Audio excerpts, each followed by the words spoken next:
Hi everyone and welcome to a new episode of Diagnosedan. Today we're working on a 2014 Mitsubishi Outlander PHEV, and according to the customer, the instrument cluster lights up like a Christmas tree. Now, as you might have noticed, we're also filming from another shop, and more on that later in this video. But first of all, let's see if we can diagnose this one together.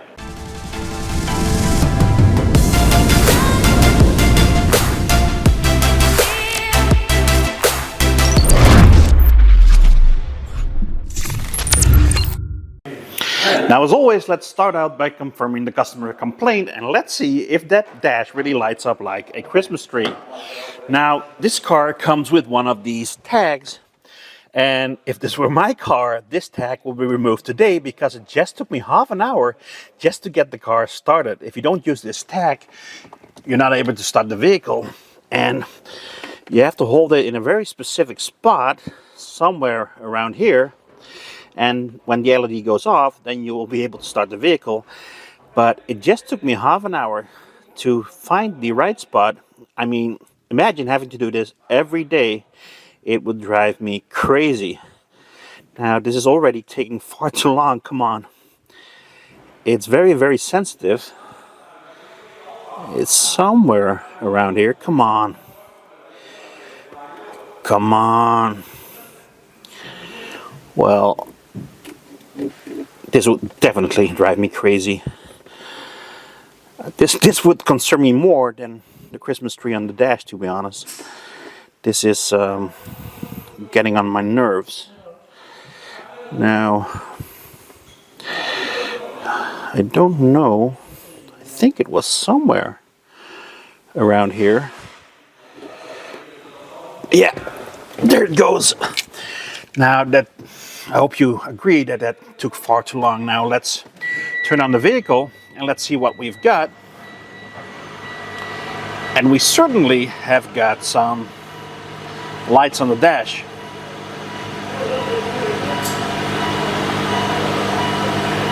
Now, I don't know about you guys, but I think the customer overreacted a little bit. I was expecting to see a lot more warning lights when he told me that the dash lit up like a Christmas tree. Now, I don't know if you guys noticed, but all of those warning lights were ABS related. So I read the fault codes in the ABS system, and indeed there is a fault code stored. And the fault code is the C1043 rear left wheel speed tone performance. Now, this code suggests there is something wrong with the tone wheel of the rear left wheel speed sensor. So in the next step, let's go for a test drive and let's take a look at some live data. I found a nice piece of quiet country road. Look at that, all surrounded by fields. And you see how flat the Netherlands is. Have you ever heard about the Dutch mountains? Well, probably not, because we don't have any, because Holland is flat as a pancake.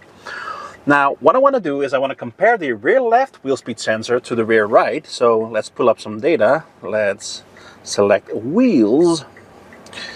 And let's pull up the rear left and the rear right. And let's put them in a graph. There we go. Come on. And let's go for a test drive.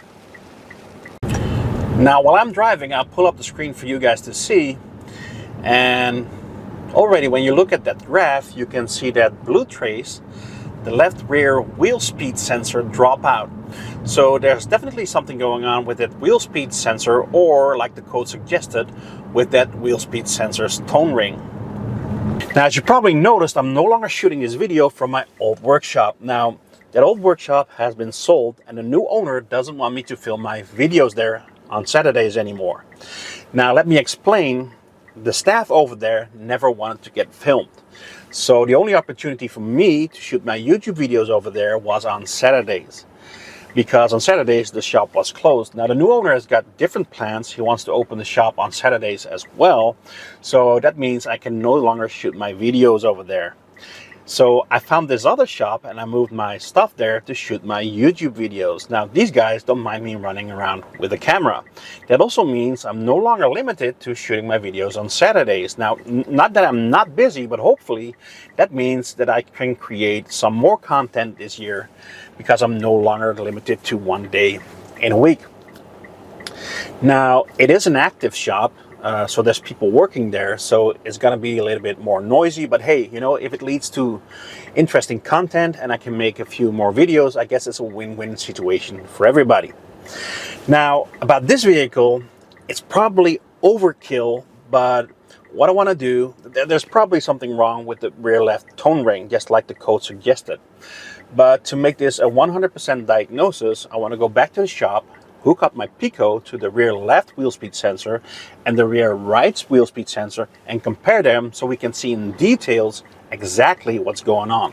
We're back in the shop, and the first thing I had to do is I had to remove the cover of the connector of the ABS module. Now the ABS module lives right over there, and I took a look at a wiring diagram and I gently back probed the rear left and the rear right wheel speed sensors on that ABS module. Now I hooked up the Pico is hooked up to my laptop, so in the next step let's go for another test drive, catch that waveform, and hopefully when we get back we can analyze the waveform and we can see exactly what's going on.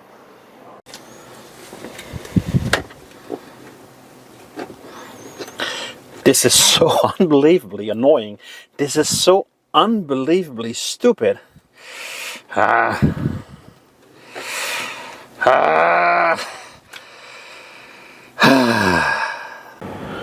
Let's say hello to the local wildlife. There's a lot of swans here. Look at that. And over there, well, it has become extremely foggy. We're doing a road test again. And you see how foggy it is. There's a car coming up and you can hardly see it. There it is. You see it? Well, the Pico is recording. It doesn't look like much right now, but once we're back in the workshop, we'll be able to zoom in and analyze it.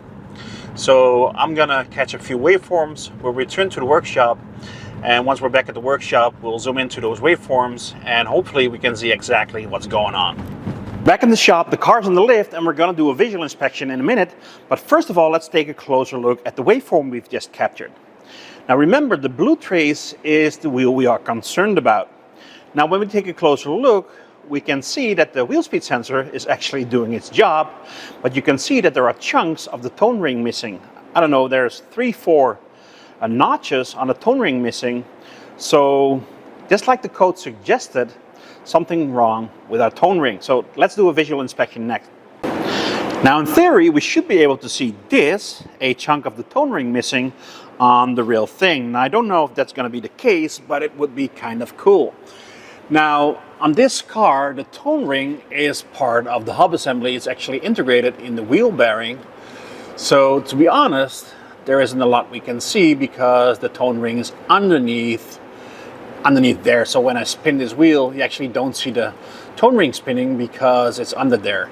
So there isn't a lot we can see. So really the only thing we can do is remove that hub. So there's 2 bolts over there, 2 bolts at the top. We have to remove the brakes, we have to remove the wheel, but I guess that's what we need to do. Now I'm pretty convinced there's something wrong with the wheel bearing. So in the meanwhile, I'll order a new one.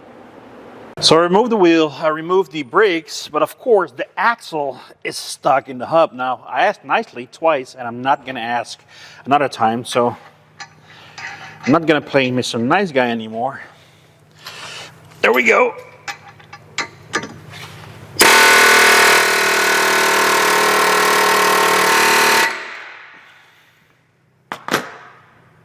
So the axle nicely came out, that's loose now, but of course the hub is rotten in there, it's totally stuck and it doesn't come out.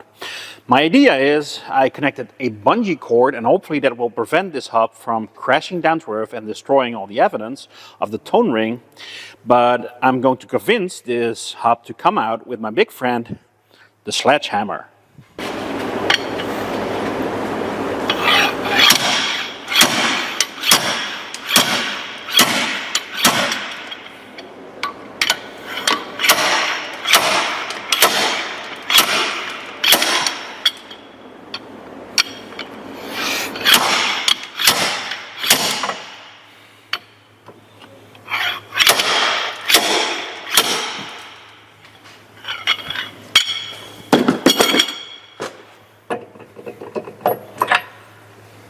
Oh no.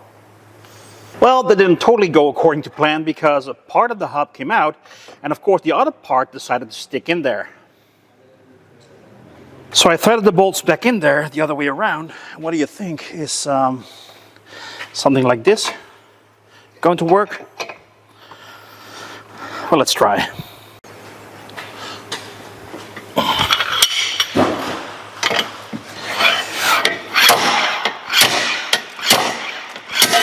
Yeah!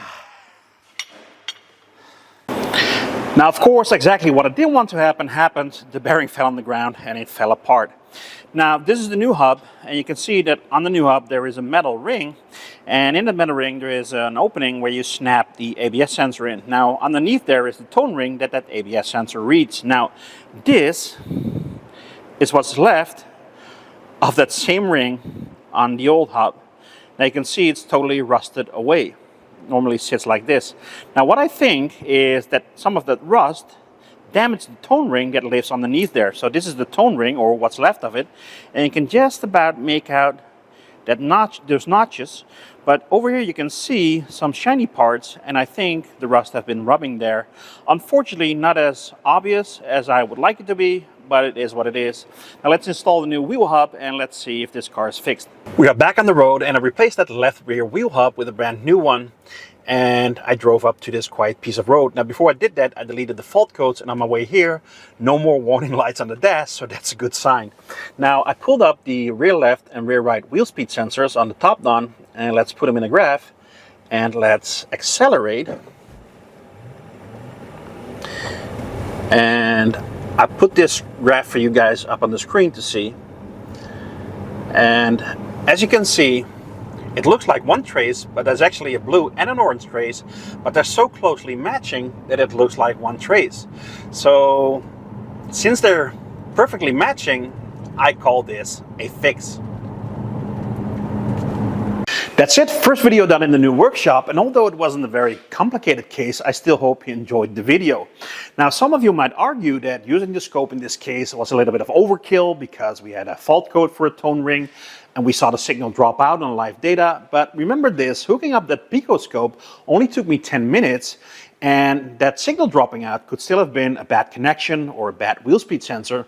Now looking at that captured waveform, we saw the signal repetitively drop out at the same point every time over and over again. So that made me 100% confident it needed a new tone ring, or in this case a new wheel hub. And now we don't have to call the customer again, hey, I replaced your wheel hub, but you also need a wheel speed sensor. Now anyway, I really hope you enjoyed this video. If you did, please subscribe to my channel, and when you hit the little bell, you will get a notification each time I upload a new video. And remember, Diagnose Dan, fixed it again. See you next time, guys. Well, the car is diagnosed and it's fixed now, but you know what the biggest challenge is? It's actually not diagnosing this vehicle or fixing it. No, the biggest challenge is getting this car out of the workshop. I mean, I swear, I'm in exactly the same spot as I were before, but that light just won't turn off. I mean, this would drive me crazy, right? Forget about it.